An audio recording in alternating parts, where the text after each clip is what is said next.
Well, I'm delighted to be here with Anadi Taylor, founder of SoundsOrange.com. Just wanted to catch up with you to talk to you a little bit about you, your story, about the website and so on.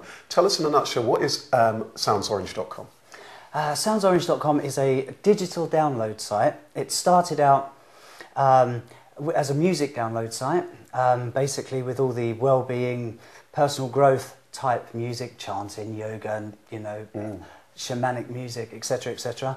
And seems to have gained a life of its own and moved into podcasts and radio and online video and interviews. And so now it's one of the world's biggest online resources for personal growth, well-being, be it music, videos, podcasts, and so on. Absolutely. And I'm keen to talk to you a little bit about your story, because your story is quite an interesting story. About age of 17, you were programming for the likes of Tetley, so you're a computer geek, if you don't mind. Is that fair to say? Tell us about how your career started, and then how you got into the world of music and so on.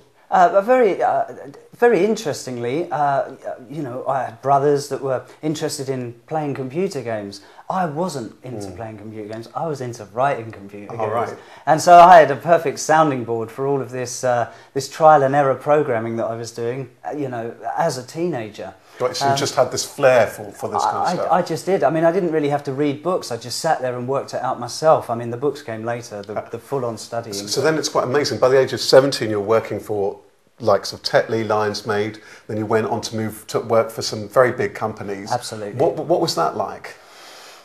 The actual work itself I loved. I mean, come on, 17, 18, 19, programming mainframes, getting them to do what you want them to do. Obviously, we don't have mainframes now. So these are these big type of computers? Huge computers. I mean, huge. I mean, bigger than this room. Yeah, wow. And so I loved that part of it. I found it very, very creative. I really did. The corporate world's not really for me. Yeah. And so there came a point you'd done quite well. You went on to tell us the companies you went on to work for, programming computers after Tetley and Lions. I was programming computers for the likes of for Shell Oil. In fact, to be quite honest, I was at Shell for over 3 years. Yeah. J.P. Morgan was another company I was working for. So you were very successful, and then I think you made a little bit of money, and then you were passionate. You were always passionate about music. You set up your own sound recording record label and recording studio. Absolutely. And that had some success. I understand that you tell us a little bit about what you achieved there. Well, I was very lucky because, first of all, with all the computing, the sole purpose of this was to get enough money to go and do the music. So that was always the passion? It was always the passion, it really was. And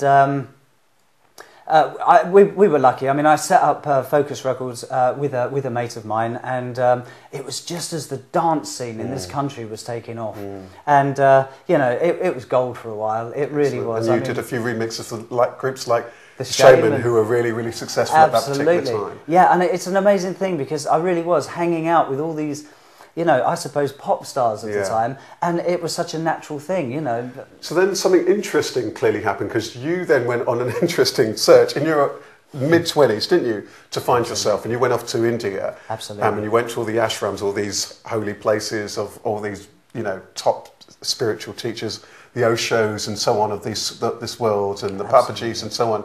And tell me a little bit about what was that about, because I know there's a relationship between that and now Sounds Orange, and obviously all the kind of talks and so on. But what happened there, and what was that whole period of time like?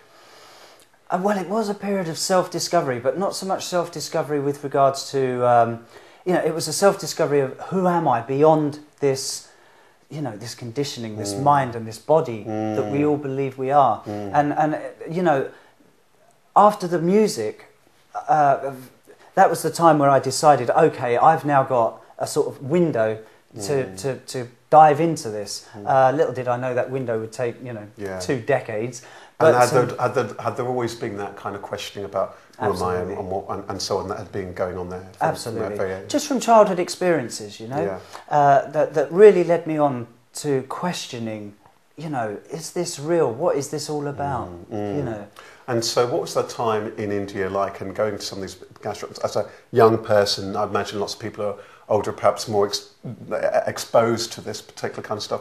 How was that experience for you? Fantastic. I mean, really, kiddie in a sweetie store comes to mind. It really was. I have to say the Osho ashram in Pune, I arrived there very naively so, thinking, oh, I'm just going to do meditation. And I got there and my goodness. Apparently it's quite lively. It's very lively, but there's this whole sort of multiversity, they call it, where you can do all sorts of things. And, you know, it really was for me, wow, you know, you can do that, you can do that, you can do that. And I basically spent, I don't know, 4.5, 5 months just working my way through all of these, you can do that, you know. And you studied things like different types of meditation techniques and so on. And did you travel a lot from different ashrams did you go to different places to learn different things and to get different experiences? Absolutely, absolutely. North India and South India. Actually, towards the end of that particular journey, I ended up in Lucknow with Papaji. And that wasn't so much learning techniques as just sitting there and being. I mean, you know, he was an amazing, amazing energy to dive into. And so your first trip took you about 6 months. 6.5 months, and 6.5 months, and then you went back a number of times over there.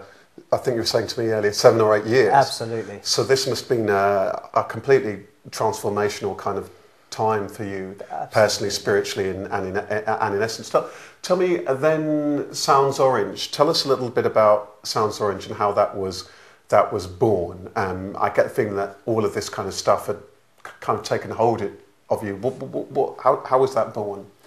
Sounds Orange was born out of meditation becoming a way of life, and from being in that scene, knowing so many people that were producing all this wonderful, helpful music, healing programs, and there wasn't really a platform on the internet that specialised in that. You know, there are platforms you can go to where it's got everything, and if you really, you know, look hard enough, you will find chanting, or you will find, you know, various other, you know, meditation bits of music or healing programs, and that was really the idea behind Sounds Orange. And tell me a little bit about the mission, because I get the feeling it's a little bit like, you know, okay, I've been off to India and on this particular journey, and here is all of that kind of stuff and more from all around the world for people to enjoy and to explore for themselves. Is that essentially what what Sounds Orange is about? What's your vision? What's the dream? What's it ultimately about for you? I think initially it was,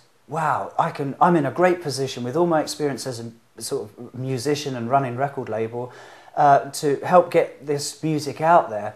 But then I realised actually Sounds Orange has organically grown into a platform to actually help people on their journey. You know, I think there are a lot of people around at the moment that have been meditating and practicing various, you know, techniques for so many years that people coming into it right now, they don't have to go through that hard slog. It's been done for them. And that's a very useful point, isn't it? Because lots of people it is, you know, lots of people like yourself travelled for years to find themselves. I know other people who've gone through a lot of difficulty in some, whereas now actually you're saying that actually for people to be able to experience those things themselves. For somebody who is starting, who perhaps visiting Sounds Orange for the first time, give us a little bit of an overview. Where would you say for people to start? What are just give us a few highlights of what people should tap into here on the site.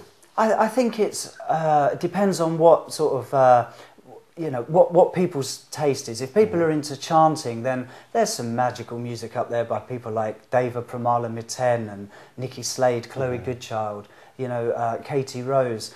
People that are into you know, more chilling out and spacing out. There's wonderful music up there by people like Andrew Forrest. I mean, I have to say, you know, Deva Pramala's done some amazing albums, and albums like The Essence is a really good place to start. For me, that's, you know, such an amazing album. And tell me a little bit about, I want to know a little bit about the Sounds Orange TV and radio. Tell us a little bit about the content that people would find in those particular areas and the podcast. Can you tell us just a little bit about it? The podcast started out just as podcasts and have ended up with me, rather than developing podcasts with people, interviewing people on video, which I'm very, very pleased about, because I think it brings a bit more personality and a bit more of the flavour or the essence. So this might be the speakers and the artists on Sounds Orange, so people can hear them a bit about their work and their story and so on. That's exactly right.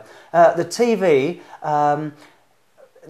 is at the moment, it's got speakers up there, it's got concerts up there, and it's developing. It's one of those things that's growing organically itself. I think it's yet to find its feet, but there's some fantastic content up there. Yeah, and it sounds like it must be an exciting time for you. Stuff growing all the time. Absolutely. More ebooks and so on up there all the time. So it seems to be unfolding as a great resource. So tell us what's your hope for in the coming years? What's your ultimate vision for Sounds Orange? I'd really like Sounds Orange to be I'd really like it to be the place to come for everything to do with well-being and personal health, spiritual health. Yeah, excellent. Well, a pleasure to meet you and to speak to you, and all the best for the next stages in its evolution.